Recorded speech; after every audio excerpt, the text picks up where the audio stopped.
आणि आता बातमीपत्रामध्ये सविस्तर घडामोडी जाणून घेताना एक महत्त्वाची अपडेट आहे राजकीय गोटातून।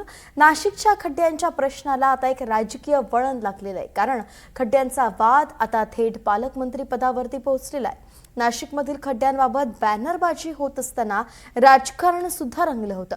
नाशिकमध्ये खड्डे, कुंभमेळा, पालकमंत्री पद या सगळ्यावरून वाद झाला होता आणि या सगळ्यांसंदर्भात छगन भुजबळ यांच्याशी बातचीत केली आहे आमचे प्रतिनिधी सागर कुलकर्णी यांनी। पाहूया। कायम थेट भूमिका घेणारे आणि कायम चर्चेत राहणारे छगन भुजबळ आपल्याबरोबर आहेत। सध्या चर्चा आहे ती नाशिक आणि संबंधित विषयाची आणि महाराष्ट्रामध्येच अर्थात राष्ट्रवादी काँग्रेसमध्ये अंतर्गत घडणाऱ्या घडामोडीची। आपल्याबरोबर भुजबळ साहेब आहेत। साहेब, नाशिकमधला तुमची भूमिका याचे वेगळे अर्थ, राजकीय अर्थ काढले जात आहेत। इतकी सडोतोड भूमिका नेमकी नाशिककरांसाठी आहे की काही अंतर्गत काही धुसफूस आहे, नाराजी आहे? नाही, नाशिकबद्दल माझी बाकीची काही राजकीय भूमिका काही नाही आहे। किंबहुना अनेक दिवस जे आहे नाशिककर त्रस्त झालेले होते या खड्ड्यामुळे। त्या खड्ड्यामुळे जे आहे 4-5 लोक मृत्युमुखी पडले। त्यामुळे लोकांचा फार म्हणजे सातत्याने ओरड चाललेली होती। ती भूमिका लोकांची आहे। ती भूमिका मी फक्त घेऊन ज्यावेळेला तुमच्यासारखे मीडिया माझ्यासमोर आलो त्यावेळेला मी माझं मत मांडलं की हे बरोबर आहे की मी सुद्धा नाशिकमध्ये फिरतो आणि नाशिकच्या रस्त्याची फार दुर्दशा झालेली आहे। कुंभमेळा व्हायलाच पाहिजे, कामं व्हायलाच पाहिजे, परंतु हे करत असताना हे एवढे मोठे खड्डे पडणं, ट्रॅफिक पूर्णपणे सगळं नाशिकमध्ये जाम होणं, त्यातून मृत्यू घडणं, हे तर टाळलं पाहिजे ना आपल्याला। बरं, हे करता येतं रस्त्याची काय काम? मी PWD मंत्री होतो, मला कल्पना आहे। जर समजा आपण मध्ये डिवायडर आहे आणि 2 पाकळ्या आहेत रस्त्याच्या, एका ठिकाणी आपण खोदकाम केलं तर ही दुसरी जी 2 पदर आहे किंवा पाकळी ती जी आहे ती स्वच्छ खड्डे विरहित जर ठेवली तर त्या एका याच्यातूनच जे आहे वाहतूक व्यवस्थित चालू शकते। परंतु इकडे खोदून ठेवलेलं आहे आणि इकडे मोठमोठे खड्डे पडलेले आहेत, ती वाहतूक व्हावी कशी?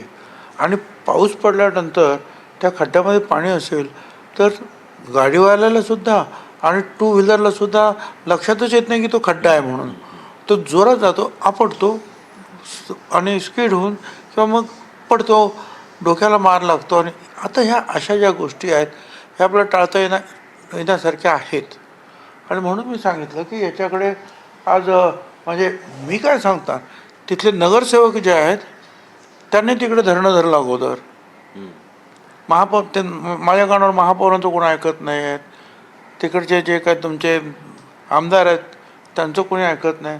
तर माझं म्हणणं एवढंच होतं की अधिकाऱ्यांनी या सगळ्यांना विश्वासात घेऊन काम करावं आणि जिथे जिथे थोडा पाऊस उघडला तर आता सध्या काय आहे की खड्डा आहे, तो खड्डा पाऊस जर उघडला तर डांबराचं आणि पाण्याचं जे वैर आहे ते टिकत नाही, म्हणून तो खड्डा सुकवण्याची सुद्धा जे आहे स्टोव्स जे आहेत निघालेले आहेत। खड्डा सुकवून तो खड्डा जर असा असेल बशीसारखा असाच भरला तर तो गाडीने तसाच तो निघून जाणार। मग त्याचं एक शास्त्र आहे की तो खड्डा पूर्णपणे चौकोनी करायचा, तो खोल करायचा आणि त्या खोल झालेल्या एक प्रकारचं ते खोकं आहे म्हणा किंवा कपाट आहे, त्याच्यामध्ये ते सगळं कोल्ड मिक्स असेल किंवा सगळं ते दाबून टाकायचं, म्हणजे मग ते बाहेर येत नाही, ते बरोबर त्या खड्ड्या चौकोनी याच्यामध्ये ते बरोबर बसतं। पण कॉन्ट्रॅक्टर किंवा काय याच्याकडे कोणाचं काय लक्ष नसतं, खड्डा आहे ना भरत असतात, दुसऱ्या वेळेला ते गाडी आली की ते सगळं निघून जातं। प्रश्न असा आहे की याच्यापूर्वीसुद्धा म्हणजे माझं तर सतत नाशिकला जाणं येणं आहे, येवल्यातून तर मी निवडून आलेलो आहे। नाशिकबद्दल मला अतिशय प्रेम आहे, कारण माझा जन्म तिथे झाला। जरी मी मुंबईत मोठा झालो, 2 वर्षाचा असताना मी मुंबईत आलो, म्हणजे आणलं गेलं मला, पण एवढी दुर्दशा कधी झाली नव्हती। आणि अधिकारी जे आहेत ना एकमेकावर ढकलतात, ते म्हणतात कुंभमेळा ते काही प्राधिकरण त्यांचं ते काम आहे, ते म्हणतात कमिशनरचं काम आहे, कमिशनर म्हणतो मग लोकांनी जायचं कुठे? नाही, पण मग ही प्रशासकीय चूक आहे की राजकीय अनास्था आहे म्हणून? कारण की शेवटी तुम्ही त्या जिल्ह्यातनं आहात स्वतः। राजकीय अनास्था म्हणणार कोणाला असं वाटेल? राजकारणी पुरुष माणसाला खड्डे पडावेत असं वाटेल का? शक्यच नाही। हे जे आहे प्रशासनाच्या अधिकाऱ्यांनी हे व्यवस्थित जर लक्ष दिलं आणि एकमेकावर न ढकलता काम केलं तर व्यवस्थित होईल. अर्थात त्याच्यावर नजर ठेवणं हे राजकीय व्यक्तीचं काम आहे आणि त्यांच्याकडून ते व्यवस्थित करून घेणं. पालकमंत्री नाही म्हणून हे सगळ्या गोष्टी होतात, खरे मान्य? नाही, मला त्याच्याबद्दल काही जास्त बोलायचं नाही. जर अधिकाऱ्यांनी ठरवलं तर कोणी नसताना सुद्धा जे आहे ते काम करू शकतात चांगलं. नाही, कारण की नाशिकला पालकमंत्री नाही आहे, याच्यामुळेच ह्या गोष्टीत का कुंभमंत्री म्हणून गिरीश महाजन कमी पडतंय. नाही तर ते त्याच्यावर आणखीन मला काही वाद वगैरे काही वाढवायचे नाही आहे. काय पण हे खरं आहे की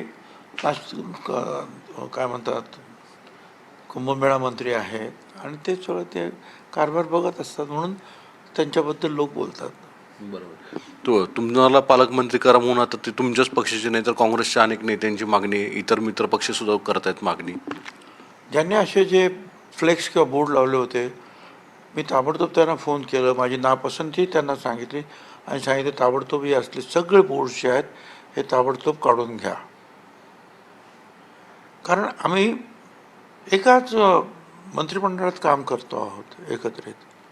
अशा रीतीनं कोणाला दुखवण्याचा अजिबात प्रयत्न कोणी करता कामा नये.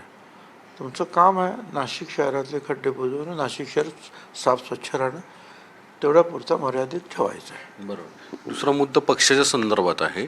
पक्षाच्या बाबत म्हणजे राष्ट्रवादी दोन्ही एकत्रित येतील अशी खूप जोरदार चर्चा प्रत्येकदा सुरू झालेली आहे. सुप्रियाताईंचं विधान तशा सकारात्मक भूमिकेतनं दिसत आहेत. राजकीय वर्तुळात वेगवेगळ्या दिल्ली स्तरावर गाठीभेटी वाढत आहेत. तुमचं मत आहे की हे दोन्ही पक्षांनी एकत्रित यावं, काही भलं होत असेल तर? माझं मत असंच आहे की सगळं काही चांगलं व्हावं. आता ते चांगलं म्हणजे काय व्हावं हे मला नाही काही सांगता येणार आणि दिल्लीमध्ये कोण जाऊन भेटतं आणि काय ठरतं आहे याची मला काहीही माहिती नाही. शेवटी जर कोणाला अशा काही चर्चा करायच्या असतील तर आमचे अध्यक्ष जे आहेत राष्ट्रीय अध्यक्ष सुनेत्राताई पवार यांच्याबरोबर ते चर्चा करतील आणि काय असं असेल तर त्या आम्हाला सांगतील सुद्धा असं आपल्याला करायचं म्हणून.